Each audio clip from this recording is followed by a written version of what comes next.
तो दोस्तों आ चुके हैं और एक नॉलेजेबल वीडियो के ऊपर रिएक्शन लेकर। आज हम जिस वीडियो पे रिएक्शन देने वाले हैं, सबसे पहले मैं आप लोग को उस वीडियो का जो टाइटल है वो बता देता हूँ। गलत देश से पंगा लिया, भारत से जान की भीख मांगी।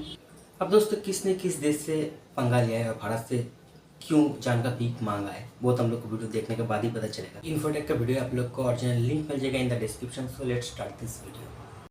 देखिए ना दोस्तों, भारत जब यूएन में अपना वीटो मांगने जाता है तब वहाँ के यूएन के अधिकारी भारत से ये कहते हैं कि भारत पहले वीटो के लायक बने, खुद को विकसित बनाए, यूएन के सदस्य देशों में अपनी एक अलग पहचान बनाए, असहाय देशों की मदद करे, उसके बाद हमारे पास आकर वीटो की अर्जी दायर करे। जबकि असलियत में देखा जाए तो जो काम वीटो धारक देशों को करना चाहिए वो काम भारत ही तो कर रहा है।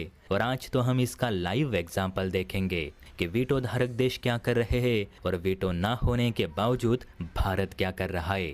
देखिए स्क्रीन पे आप जो ये रिपोर्ट देख रहे हैं उसे नव भारत टाइम्स ने पब्लिश की है और उसके मुताबिक लेबनान यानी इजराइल का जानी दुश्मन उसने भारत से अपील की है कि भारत हमारी मदद करो।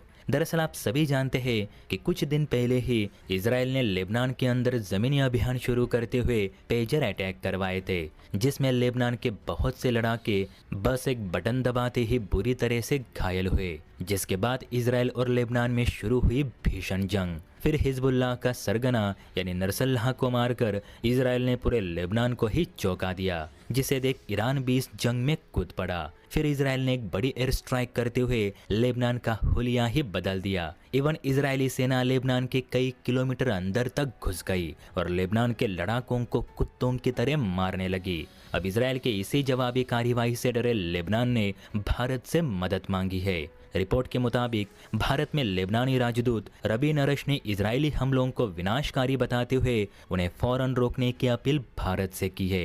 रबी नरश ने द न्यू इंडियन एक्सप्रेस से बात करते हुए बताया कि इजराइल के हमलों में अब तक 2100 से ज़्यादा लोग मारे गए और 11,000 से ज़्यादा घायल हुए।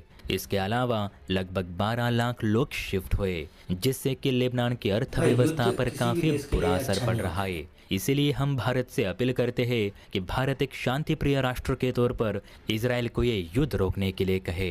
अब देखिए दोस्तों, ये काम है यूएनएससी और वहाँ बैठे उन 5 वीटो धारक देशों का, जो आजकल अपना वीटो आम जनता के लिए नहीं तो आतंकियों को ब्लैक लिस्ट होने से बचाने के लिए ज़्यादा इस्तेमाल कर रहे।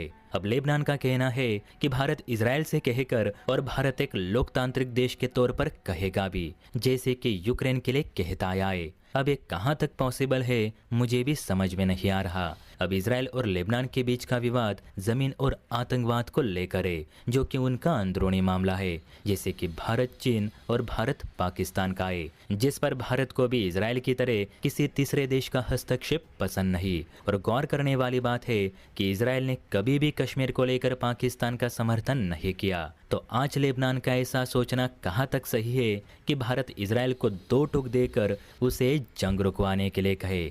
लेबनान की तरह यूक्रेन भी भारत के हाथ धोकर पीछे पड़ा है कि भारत रूस से बात करके ये जंग रुकवा दे, जबकि रूस ने भी कश्मीर को लेकर कभी भारत विरोध में टिप्पणी नहीं की। तो ऐसे में भारत भी अपने करीबी दोस्तों से ऐसे कैसे कह सकता है कि तुम आतंकवादियों को मारना बंद करो। असल में देखा जाए तो यूक्रेन की जिम्मेदारी नाटो के पास है और लेबनान की खाड़ी के देशों के पास, लेकिन इनमें से कोई भी आगे नहीं आ रहा। ये मुस्लिम देश तो अपनों का भी ठीक से साथ नहीं दे रहे, तो भारत क्या करेगा? पहले ही भारत की मुसीबतें क्या कम है जो इजराइल और रूस के खिलाफ बयानबाजी करने को कहा जा रहा है? क्या इजराइल सच में हमले करके गलत कर रहा है या फिर इजराइल हमले करके एकदम सही काम कर रहा है? दोस्तों वीडियो बहुत ही नॉलेजेबल और इन्फॉर्मेटिव था और इससे बहुत कुछ जानने को मिला। और एक बात मैं बताता हूँ कि देखिए, 2 देश का युद्ध के बीच में किसी तीसरे को टांग अड़ाना नहीं चाहिए, चाहे वो कोई भी हो या फिर हम। अब लेबनान ने जो रिक्वेस्ट हमसे किया है ना, उसको ये रिक्वेस्ट हमसे ना करते हुए ना यूएनएससी में जाकर करना चाहिए, क्योंकि ये जो काम है ना ये यूएनएससी का, ये हमारा काम नहीं है। अब ठीक है, लेबनान ने कहा है, अब इसको लेकर हमारा जो गवर्नमेंट है वो क्या करता है वो तो हमें वक्त जाने के बाद ही पता चलेगा।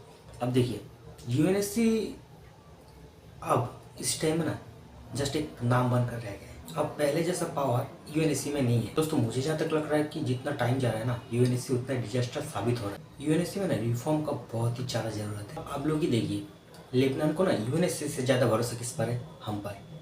इसलिए हमें कहा है, नहीं तो वो यूएनएससी को कह सकता था। और सबसे बड़ा बात, लेबनान एक मुस्लिम कंट्री है और हमारा वर्ल्ड में 56 या फिर 57 मुस्लिम कंट्री एग्जिस्ट करता है। वो लोग क्यों नहीं हेल्प करते हैं? वो लोग कहाँ हैं अभी इस टाइम?